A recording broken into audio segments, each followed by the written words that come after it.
Les titres principaux, la présidence Zodé a dévoilé que pour garantir un développement inclusif et durable en Afrique, la transition numérique doit être accélérée.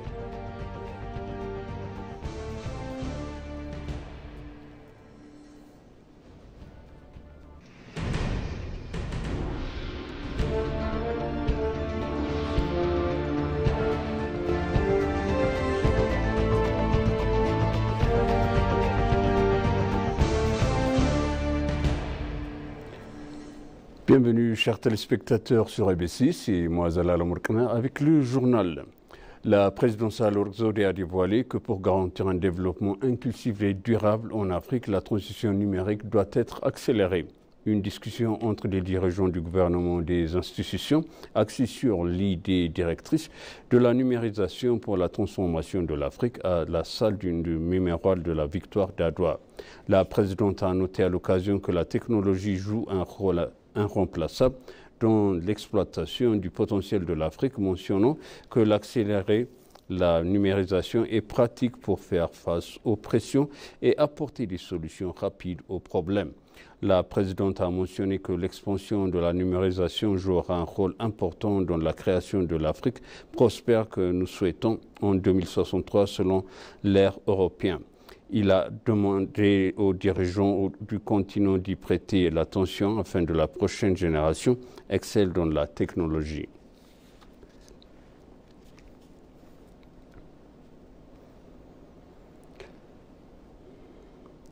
À Addis Abeba, la capitale éthiopienne abrite depuis hier les travaux du 37e sommet de l'Union africaine placé sous le thème « Construire des systèmes éducatifs résilients » pour un accès accru et un apprentissage inclusif tout au long de la vie, de qualité et de pertinent en Afrique. Lors de l'ouverture du sommet, le président de la Commission de l'Union africaine, Moussa Faki Mahamat, dont le mandat prend fin l'année prochaine, s'est exprimé ses inquiétudes du sort du continent affecté par plusieurs coups d'État et conflits. Moussa Faki a dévoilé que l'intégration économique africaine a progressé même si la mise en œuvre de la zone du libre-échange continental n'est pas au niveau attendu.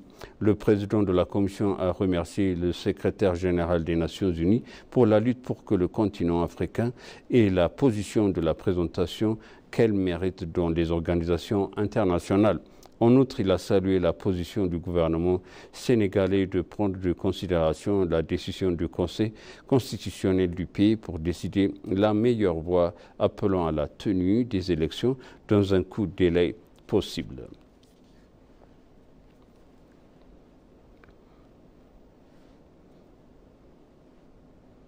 Le Premier ministre Abiy Ahmed a noté que l'Éthiopie a fait des progrès significatifs dans les domaines de l'éducation au cours des 5 dernières années. Le 37e sommet des chefs d'État du gouvernement et de l'Union africaine a démarré hier à Addis Abeba, en Éthiopie. Addis Abeba, le 17 février 2024, la capitale éthiopienne abrite depuis hier les travaux du 37e sommet de l'Union africaine placés sous le thème construire des systèmes éducatifs résilients pour un accès accru et un apprentissage inclusif tout au long de la vie de qualité et pertinente en Afrique. S'exprimant lors de l'ouverture de la conférence, le Premier ministre a dévoilé que l'éducation joue un rôle clé pour assurer le développement durable. Au cours des 5 dernières années, l'Éthiopie a réalisé des progrès dans des efforts visant à garantir l'accès à une éducation de qualité.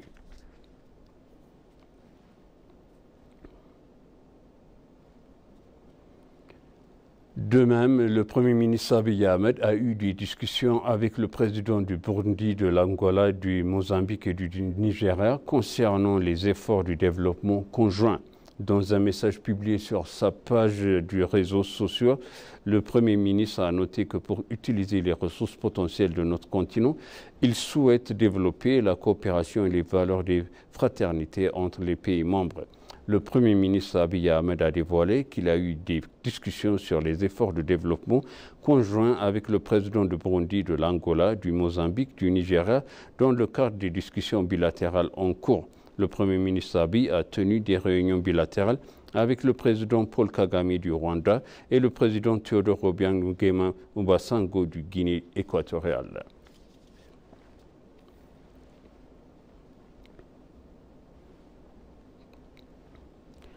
L'Afrique doit créer une révolution dans ses systèmes éducatifs pour réaliser le plan et la stratégie du continent, selon le nouveau président de l'Union africaine. S'adressant hier à l'ouverture du sommet, le président Mohamed Ould Ghazouani a dévoilé que le succès des plans et stratégies sur le continent dépend des ressources humaines et un système éducatif efficace et de qualité ouvert aux nouvelles technologies. En outre, le président a affirmé que la perte de la jeunesse est la perte du continent, ajoutant que la jeunesse africaine manque des compétences de base et au chômage sur ses pays respectifs.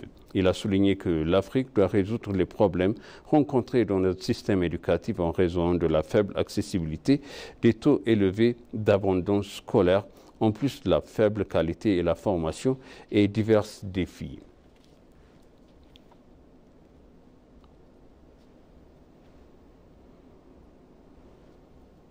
Le président brésilien Luiz Inácio Lula da Silva a exhorté hier les dirigeants africains à renforcer la coopération entre l'Afrique et le Brésil dans divers secteurs afin de réaliser le progrès mutuel et de relever les défis mondiaux.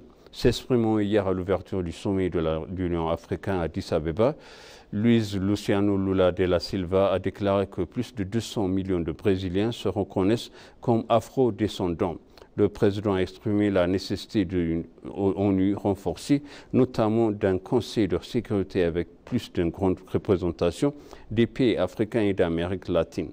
Le président a reconnu l'immense potentiel de l'Afrique, affirmant l'engagement du Brésil à croître aux côtés du continent.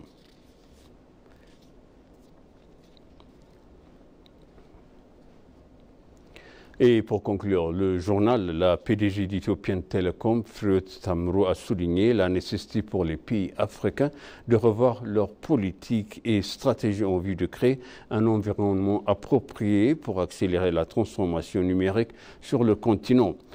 La PDG a fait cette remarque lors d'une discussion organisée par l'Éthiopie en marge du 37e sommet de l'Union africaine, organisé sous le thème « Expansion de la numérisation pour la transformation de l'Afrique » dans la salle panafricaine du musée commémoratif de la victoire d'Adwa.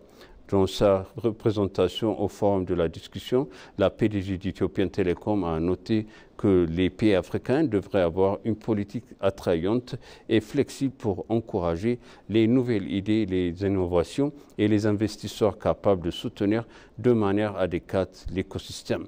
Le professeur Landry Signé, chercheur principal au programme d'économie mondiale et de développement et à l'initiative pour la croissance en Afrique de la Brookings Institution, a indiqué pour sa part que la transformation numérique aide l'Afrique à devenir une puissance mondiale en termes de croissance économique, de création d'emplois et de réduction de la pauvreté, ainsi que l'amélioration des services financiers, de santé et d'éducation.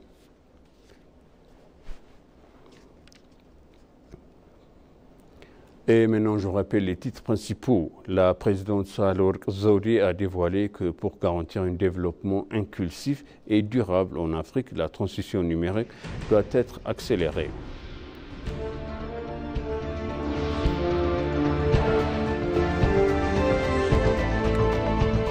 Le Premier ministre Abiy Ahmed a noté que l'Éthiopie a fait des progrès significatifs dans les domaines de l'éducation au cours des 5 dernières années. Chers téléspectateurs, ainsi s'achève le journal. C'était moi, Zalal Amorkana, avec vous et je vous souhaite une bonne suite de programme.